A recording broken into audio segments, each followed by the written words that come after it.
Hello and welcome to Property Question Time. I'm Stephen Galpin and this is the show where you can have your property related questions answered by our team of experts. Now, I'm going to apologise for my voice this morning. I think I have a touch of man flu, but the show must go on, as they say. So, and the show today includes somebody new to Property Question Time, Charlie Syson, founder of Teleproperty, property letting agents. Welcome. Thank you very much for having me. Good. Looking forward to hearing your answers to the questions. And also joining Charlie is Jermyn, CEO and solicitor at Woodstock Legal Services, residential landlord and tenant law specialist. Welcome to you. Hope you had a good trip up. Yes, good. Okay, good. Carly, I'm going to start off with you. Your first question is this. Now that the Rental Reform Bill has been through Parliament, are the panel pleased with its content or have some of the dilutions damaged its effect? I think you've got to make it very clear that it's still got a long way to go. And there's still huge amounts of campaigning going on. I don't think it's been diluted. And actually, when you're looking at moving to a single periodic tenancy system, removing Section 21, that has huge implications. So it's really important that they drill into, the implications of that and the knock-on effects and make sure that we get it right. And I still don't think we're there. Still concerned about, antisocial behaviour. Yes, they've amended the wording on that, so it's behaviour capable of being antisocial, considered to be antisocial. But what does that mean? So there's still lots of campaigning to have that better defined in the legislation, so we all know where we are, what's considered antisocial behaviour, because what you might consider antisocial might be very different to what I consider antisocial. And that applies to the judges on the day. So that's a real concern, because Section 21 was historically used to deal with antisocial behaviour, because it's incredibly difficult to gather your evidence, get people to court, to come and talk about their neighbours, give evidence against them. So that's still a huge problem. So whilst we're making progress, there's still lots to be done. And the big thing is the court reforms. And yes, they've said now that they won't abolish Section 21s until the courts are in a better position to deal with the changes. But, that needs to be measurable. And there's still sometime never. Yes, exactly. And it's such a huge task. And they're not really saying, they're giving a few ideas about how they might do it, but it's such a huge task and it needs to be measurable. And it needs, people like ourselves that are doing it day in, day out to say what we find is acceptable. And in the interest of justice. I look back and when you used to do accelerated possession claims after you've done your 2 months notice and you issue your claim, usually take about 6 weeks to get it through, to get your possession order. And the same with the rent arrears claim, 6 weeks to get your court hearing date. We're nowhere near those timescales at the moment. So there's a huge amount to be done. We're not even achieving it at the moment. So if you get rid of Section 21 and all those claims need a hearing and people to have their day in court, then there's a long way to go. I think you're absolutely right about the antisocial behaviour issue, because I've had that in magistrates' court. Who's judging whether it's antisocial or not? And again, the difficulty, although people will make a complaint initially, they're very loath to follow it up with either a court appearance or a statement or anything sort of official. You can understand why. So there's two sort of levels of adjudication. There's one that says, okay, we're going to start the process of antisocial behaviour proceedings, and then of course whether it is antisocial in the court. So very difficult, isn't it? Yeah, it's incredibly very difficult. I have a feeling that very, very little of this is going to be in place before the next election. Yeah. Do you agree with that? Yeah, same. There's a lot to be done. It's a huge amount of conversation still going on. The clock's ticking. So, I'd like to see it achieved before the next election, because, I think if we've got something in place, it might be left alone for a while, and we really need that stability. That's the biggest problem we've got here is, landlords being driven out of the market. There's a lot of uncertainty. Yes. There's a lot of uncertainty. Well, it's like the energy ratings, isn't it? A lot of landlords actually sold because they thought, well, my property will never meet the criteria, so I'm coming out of this. And then, of course, just overnight they scrapped it. Pushed it back. I can see that will come in, but I think they're starting to recognise that this meddling and uncertainty is having a really negative impact on the private rental sector. So perhaps that is one indication and go, okay, we'll take a little bit of pressure off here, but they need to do much more. Anything to add to that, Charlie? Yeah, I would say, obviously, trying to get rid of Section 21's a big thing that landlords like to do is they like to, get the tenants out and then put a new kitchen and a new bathroom and remodel the flat or the house and then remarket it. But obviously you won't be able to do that. That's not a reason to issue, or you won't be able to issue a Section 21. Yeah, so it's you won't really be able difficult. to. And we get this even when you've got housing disrepair claims and works need to be done. Practically, it's very difficult to deal with those issues sometimes when you've got a tenant in. So, and you're looking it's at impossible to do, kitchen, bathroom remodeling. We'll be looking at alternative accommodation, and it all becomes so much more complex without Section 21. Okay, lovely. Thank you very much for that. Charlie, with the current increases in rental costs, do the panel think that rent caps could be the answer? What would be the pluses and minuses of this restriction? Yeah, well, I mean, rent caps, I don't think that's good. I think you'll scare landlords off. A lot of landlords will just exit the market. A lot of landlords won't enter the market. But in a way, by getting rid of Section 21 and making periodic tenancies, in a way you are, bringing in rent caps anyway. Because if you've got a tenant who's moved in, you won't be able to, or you will be able to maybe increase rate to market rate, but I think that's going to be via the government. So how much can you increase rent? So in a way, by moving on to periodic tenancies, you are just including rent caps, if I'm not wrong. So it's going to be an even more regulated industry, isn't it? Correct, yeah. Because once you commit to a tenant, you've sort of committed to them for life in a way, until you either move back in or you want to sell the property. So you've committed to that rental figure. Obviously, you can increase rate or rent to market rate, but you're going to have to argue that with the tenant. I mean, it's a very difficult balance to achieve. I mean, I'm all for regulating an industry where people's homes and therefore their whole life is affected by where they live and how they live. But getting that balance of fairness between landlord and tenants, very, very difficult, isn't it? Yeah. It's incredibly difficult. And, what we're trying to achieve with the private rental sector is stability, but actually with all of that's going on, I think you're having the opposite effect. It's incredibly difficult to balance, and it's weighing up, setting rules so that you can deal with the rogue landlords, as people like to call them, but actually the impact then on the landlords that are genuinely trying to do a good job, the amount of red tape that is there, and the profit margins aren't huge. Too many tick boxes, really, just to be a regular landlord or an accidental landlord. There's so many tick boxes just to rent your property out. Yeah, and you're so controlled. Yeah, and I was going to say, and that's why you're probably seeing a shift away from your accidental landlords. Is it worth it? I had my own property. For my time spent, it wasn't worth it. I've got a business to run. I've got children. My husband's got his own business. So you think, actually, for the amount you're going to earn from a rental property, is it worth it? But if you're doing it on a bigger scale and you're fully, in operation and focused on it and professional, then that's where. Yeah. Charlie, let me just test your capability in terms of independence. Do you think maybe that a lot of us think that it's a bit too easy to become an estate agent? If you can breathe, you can be an agent. Do we also think it might be a bit too easy to become a landlord? It's easy to become an accidental landlord for sure. I mean, if you and your partner both have a property and you move in together, you've got a property. Do you sell it or do you rent it? Or it's still hard, or it's getting harder to get on the property ladder now as a landlord, because interest rates are high, the stress tests are high. You need a higher deposit. It's difficult to become a landlord, and I think a lot of tenants maybe take it for granted that their landlord's just milking them and making loads of money and blah blah blah. It's very expensive to be a landlord. It's a choice to, if you're going to keep that property and you're going to rent it out, it's a choice to commit to that and to do that, and then obviously to keep the property in a good condition, with your kitchen, with your bathroom, with your EPC, maybe not.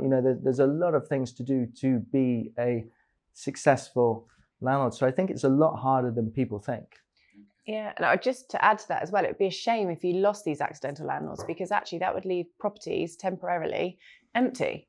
And we've got a huge shortage. So actually, why make it so difficult? I had a point where I had a property that was empty, but it was too difficult to get it relet because of, the hoops we'd have to go through. We were thinking, is it worth it? And actually it sat there empty for probably about 6 months until we moved it on. And that's such a shame when you're, there's a huge housing crisis out there. Yeah. I just don't know how we're going to control the level of rents. I was looking the other day, the rents in London, I can't remember what the exact figures were, but it was something like £1,700 or £1,800 a month for a room in certain parts of London. I mean, it's just quite ridiculous. But it's supply and demand. I think there's 9 million people in London. There's 3 million dwellings, and then so obviously supply and demand there, and then obviously on top of that, increasing interest rates. It's, the landlord has to pay the mortgage in order to rent the property. So therefore the, rental rates have to go up. It's not the landlord's fault squeezing the tenant. It is just the situation that we're in. And just a final point, do you really think that the government does have a handle on this? Do you think they really understand the problems and the issues? I mean, that's a loaded question. I mean, obviously, there's so many moving parts. It's impossible to have a handle on it. There are so many moving parts. Because it's not two-sided. It's not tenant versus landlord. It's because you've got some tenants who one day want to be a landlord. So the tenants aren't going to want stricter regulations on the landlord, because then that puts the tenant off ever becoming a landlord. And then obviously, if you scrutinise the landlords too much, then the landlords are just going to leave. It's such a seesaw. It's a very fine and a hard thing to balance. So for the government to have a handle on it is kind of it's a forever moving wave. It's impossible to just get finite rules for tenants versus landlords. Okay, thank you very much for that, both of you. That's all we've got time for in this half of the show. So join me again after the break, when we'll be asking Charlie and Carly more of your questions.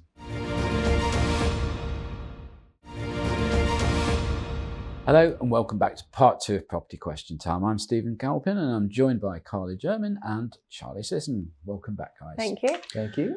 Carly, I'm a fairly small buy-to-let investor and would like to know and understand the new no-fault evictions law and how it will actually work. Under what circumstances can a landlord terminate a tenancy? I think this is a question you're going to be asked 100 times in the next few I have already. The reality is we don't have the final legislation yet, and I'm pretty sure there's going to be some changes along the way. But if you look at what we're expecting to have as of now, I think the key change is to look at obviously Section 21 going, and what they've tried to do is replicate, why people would otherwise have used a Section 21, and therefore how can we accommodate this in the grounds for possession. So everybody has to prove, there's a justified reason for obtaining possession of that property. So the interesting introduction they've made, they've kept the rent arrears fairly similar, but the introduction they have made, which I think is a positive for landlords, so there is one, that where to try and deal with the issue you've got when it's ground date 2 months rent arrears is you have to be in 2 months rent arrears by the time when you serve the notice and at the time of the hearing. What you'd often get is tenants just dipping slightly below, just before the hearing, which means a judge can't just go in and say mandatory ground for possession, proved. They can't necessarily always award possession, so you'd get suspended possession orders or you'd be relying on their discretion. So what they've introduced is a mandatory ground where they've been in rent arrears, I think 3 times over 3 years, if there's that pattern of 2 month rent arrears, so that we can try and deal with some of those. So that's a positive for landlords. They have also recognised that most of the time, landlords are serving Section 21s, aside from antisocial behaviour, which I'll cover, is when landlords want to sell the property, which is happening more than we would like, or when they want to move back in the property. We talked about accidental landlords and properties not being, empty unnecessarily, if they could be let, and landlords have the confidence that they can move back in. For example, if somebody works abroad or something like that, or needs to just move, around the country for work, which we all do.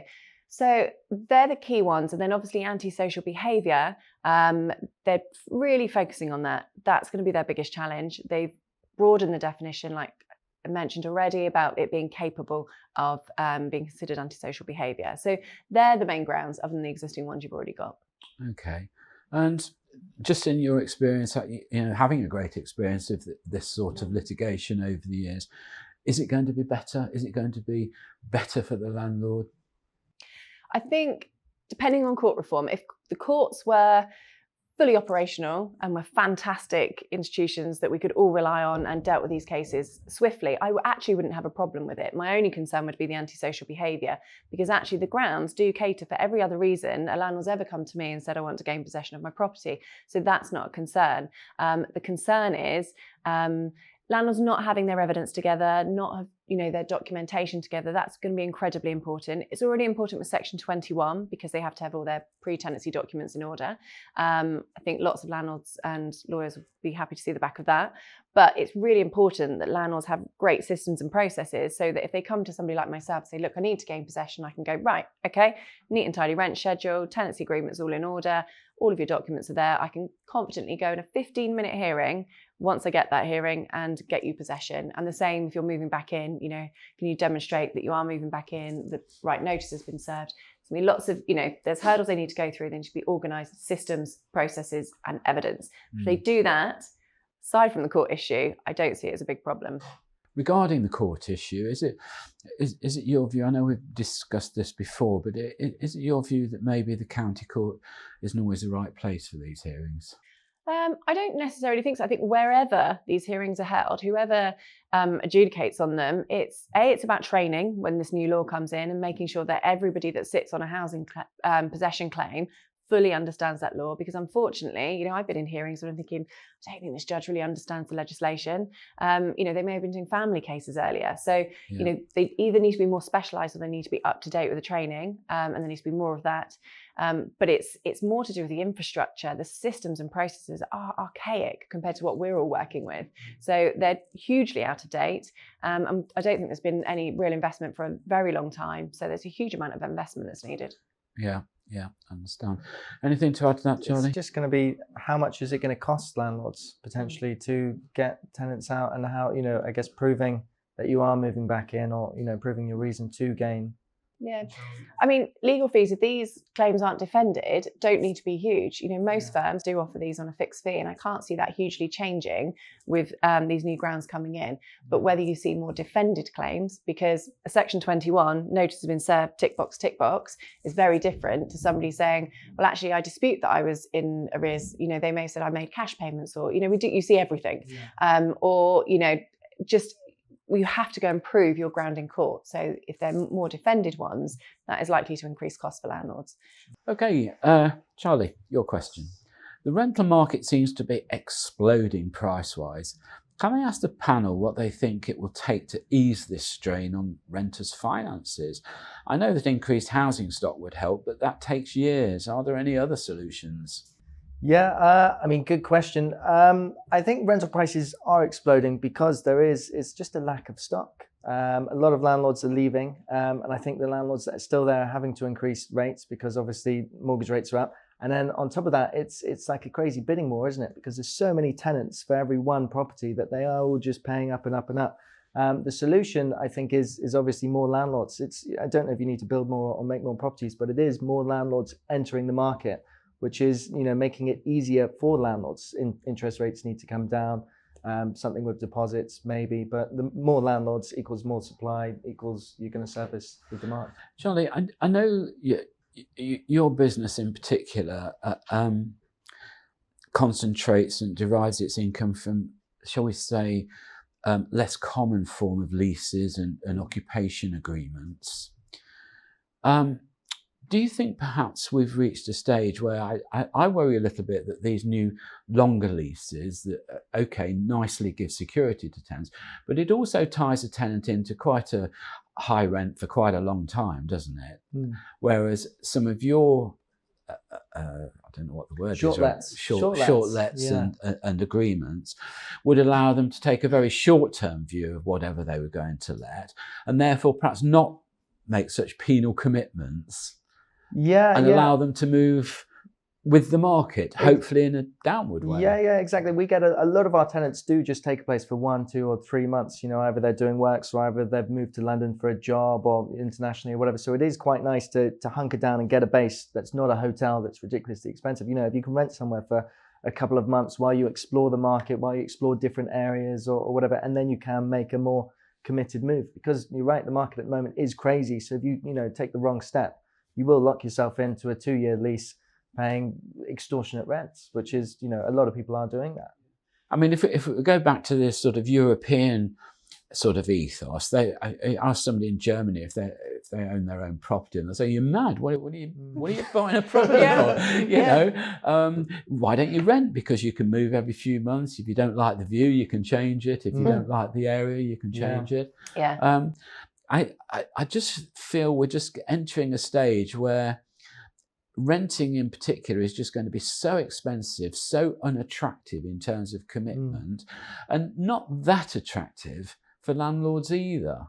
And I just don't know what it's going to do to the market. You're right, because a lot of tenants are spending so much money on furniture and setting up their property, whereas they could be just paying slightly more and renting it for a shorter period. With work, you can work remotely, you can work anywhere now, so you don't need to commit to somewhere and be there. You can, you're right, be here for 3 months, go get some sun for 6 months, come back and go there. So instead of paying extra money for all these setting up certain things or painting or furniture or whatever it is. Flexibility, I think, is valuable. And again, on the quality of properties, I do think there's an obligation on the local authority to make sure that any property rented in that area is fit for purpose. And I was rather hoping that maybe this registration of landlords would actually help towards that. In other words, that to get your registration, you'd have to demonstrate that your property that you're offering is up to scratch. And, all right, you maybe have to pay a fee to have somebody come along from the council and and ah about it, but that would do some good. I just think we're in a time when it's a great opportunity to change the whole scope of letting. I really do. I can see where you're coming from with that, but I disagree politely. But the local authority can't enforce the legislation they've got in front of them at the moment. So and who's going to fund that? The taxpayer. Don't want to, yeah. So I mean, if you do get this database set up, it would be good for all landlords to put their inventory on there, because then I would love to make sure every landlord has a very good, high quality inventory that's done, that is checked off. But actually, to get people to come out and inspect properties, when you're talking about the size of the rental market, it's just not viable. But and there's also a huge amount of power for tenants to claim against their landlord should they feel that their property is not up to scratch. I mean, inspecting the properties that's crazy. I mean, there's 1 million rental properties in London, so that would be 1 million physical inspections. I mean, who's going to pay for that? Yeah. But how else do you gauge whether it's fit for purpose? Well, you do a viewing, don't you? As the tenant, you decide I either want to live here or I don't, and I think that's the way you've got to do it. Yeah, but I think the tenants would argue with you, say, well, look, I've got no choice. It's the only place I can find. That's that goes back to making supply. And actually, by making it even harder for landlords, you reduce supply even further.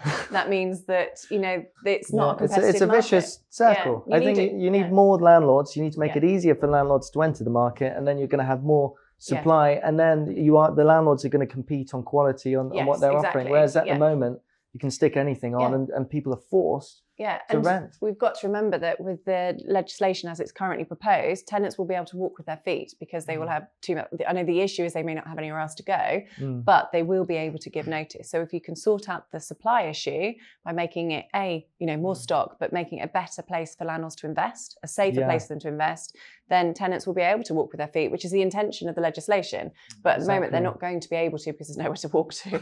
So. Well, there we are, Cully. I think the answer is to make you housing minister. There you go. I mean, I'm pretty sure the job's going to come up soon again. I'm sure. Okay, well, that's all we've got time for. So a big thank you to Cully Jermyn, CEO and Solicitor at Woodstock Legal Services, residential landlord and tenant law specialist. Thank you very much. Thank you for coming in. Charlie Syson, I hope you've enjoyed your first show with us. Thank you very much. Charlie's founder of Teddy Property letting agents. Thank you for coming in. Thank you. Really appreciate it. I'm Stephen Galpin. Join me again next time on Property Question Time. I look forward to seeing you then.